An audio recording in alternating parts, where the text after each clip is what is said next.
Assalamualaikum warahmatullahi wabarakatuh. Kami, mahasiswa Universitas Sumatera Utara dari Program Studi Teknik Lingkungan, melakukan pengabdian masyarakat dengan judul Peningkatan Kapasitas Masyarakat dalam Pengelolaan Lingkungan Berkelanjutan Studi Kasus Nelayan Indah. Kelurahan Nelayan Indah adalah salah satu kelurahan yang berada di Kecamatan Medan Labuhan, Medan, Sumatera Utara. Kelurahan Nelayan Indah berada di sekitar kawasan pesisir sungai yang memiliki kanal-kanal di sekitar area perumahannya. Oleh karena itu, sebagian besar mata pencaharian masyarakatnya adalah nelayan dan juga pedagang. Kelurahan Nelayan Indah mengalami tantangan serius akibat dari pengelolaan dan pengolahan sampah di kelurahan ini, yang dikarenakan oleh akumulasi dari sampah dan juga limbah yang tidak dikelola dengan baik. Salah satu faktor yang mengakibatkan hal ini adalah rendahnya kesadaran masyarakat mengenai pengelolaan limbah. Oleh karena itu diperlukan edukasi dan juga pemberdayaan masyarakat untuk menimbulkan pengelolaan lingkungan yang berkelanjutan di kelurahan ini.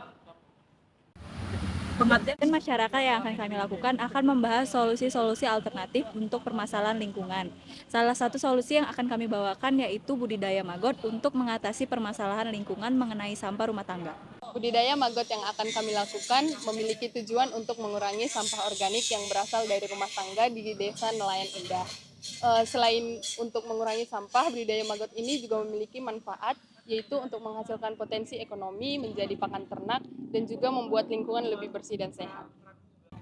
Kami juga mengedukasi masyarakat Nelayan Indah dalam menggunakan kompor biomasa. Kompor biomasa merupakan alat alternatif yang menggunakan bahan bakar limbah untuk menghasilkan panas.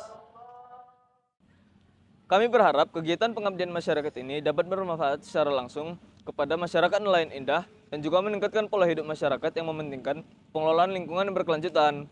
Terima kasih.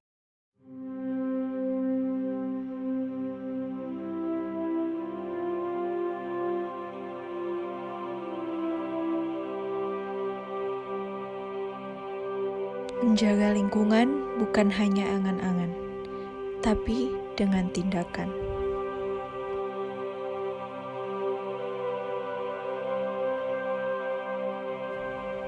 Merawat lingkungan hari ini untuk kehidupan yang lebih baik.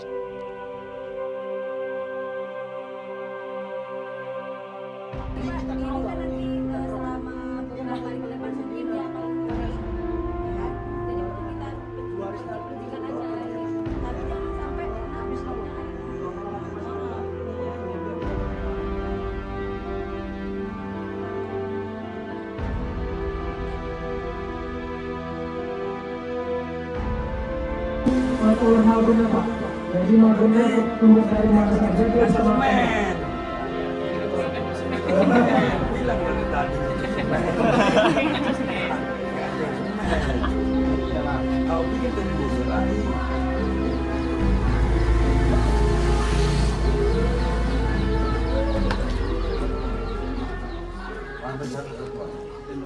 Tahukah Anda bahwa sekitar 60-70% sampah rumah tangga adalah limbah organik? Jika tidak dikelola, limbah ini dapat menyebabkan pencemaran lingkungan. Nah, salah satu cara efektif mengolahnya adalah dengan budidaya maggot. Kami dari tim pengabdian masyarakat USU akan memberikan sekilas cara budidaya maggot sesuai dengan siklus lalat BSF. Maggot adalah larva dari lalat Black Soldier Fly atau BSF. Nah, lalat BSF tidak berbahaya karena tidak membawa penyakit dan tidak masuk ke dalam rumah seperti lalat biasanya. Selanjutnya kita masuk ke penjelasan mengenai siklus maggot. Yang pertama dimulai dari fase telur, yang dimana kemudian akan menjadi bibi maggot, selanjutnya akan menjadi larva dewasa atau kita sebut dengan maggot, selanjutnya memasuki fase prepupa, kemudian fase pupa dan akhir akan menjadi lalat kembali. Yang pertama adalah fase telur. Lalat BSF bertelur sebanyak 200-300 butir sekaligus. Telur akan menetas setelah 3-5 hari. Kemudian kita meletakkan telur lalat ke dalam wadah telur. Kemudian kita campurkan dedak dengan air sampai teksturnya menyerupai bubur. Kita masukkan bubur dedak ke dalam box maggot dan kita pastikan bahwa dedak tidak menyentuh dinding box dari telur maggot tersebut. Kemudian kita meletakkan wadah telur di tengah box maggot dan kita letakkan di rak. Kita pastikan telur maggot tidak terkena air. Waktu dari baby maggot menjadi maggot dewasa adalah 18 hari. 1 kg maggot dewasa bisa menguraikan 10 kg sampah organik sepanjang siklus hidupnya. Kemudian kita masuk ke fase pemisahan pupa. Maggot yang sudah menghitam atau prepupa tidak akan memakan sampah organik lagi dan harus dipindahkan ke dalam sarang lalat. Kita harus meletakkannya dalam satu wadah kecil di dalam jaring lalat. Kemudian maggot dewasa yang sudah menjadi pupa akan menetas menjadi lalat BSF.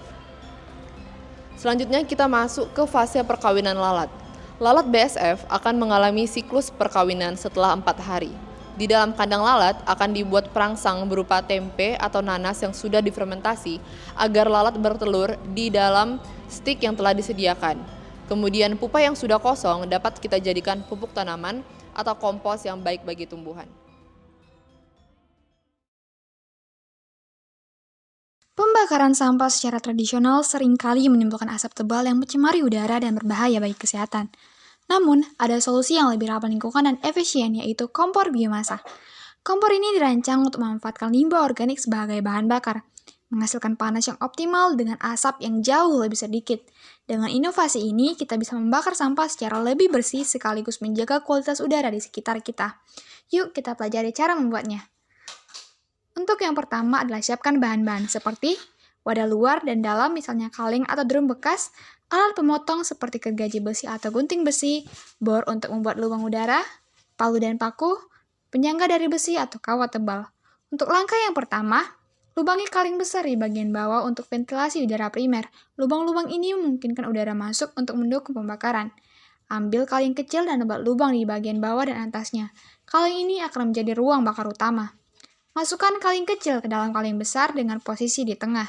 Pastikan ada ruang di antara kedua kaleng untuk aliran udara. Ruang ini membantu proses pembakaran sekunder yang membuat asap jauh lebih sedikit. Potong bagian atas kaleng besar sebagai tempat memasukkan bahan bakar seperti kayu ataupun limbah biomasa. Setelah semua bagian terpasang, kompor biomasa pun siap digunakan. Bagaimana proses pembakaran di dalam kompor biomasa bisa terjadi? Saat bahan bakar seperti kayu mulai dibakar, panas yang dihasilkan menciptakan aliran udara di dalam kompor. Udara dari lubang di bagian bawah kaleng besar yang disebut udara primer masuk untuk mendukung pembakaran awal. Di waktu yang sama, panas tersebut memanaskan udara di ruang antara kaleng besar dan kaleng kecil. Udara ini disebut udara sekunder. Udara sekunder yang sudah panas kemudian dialirkan kembali ke atas api melalui lubang di bagian atas kaleng kecil.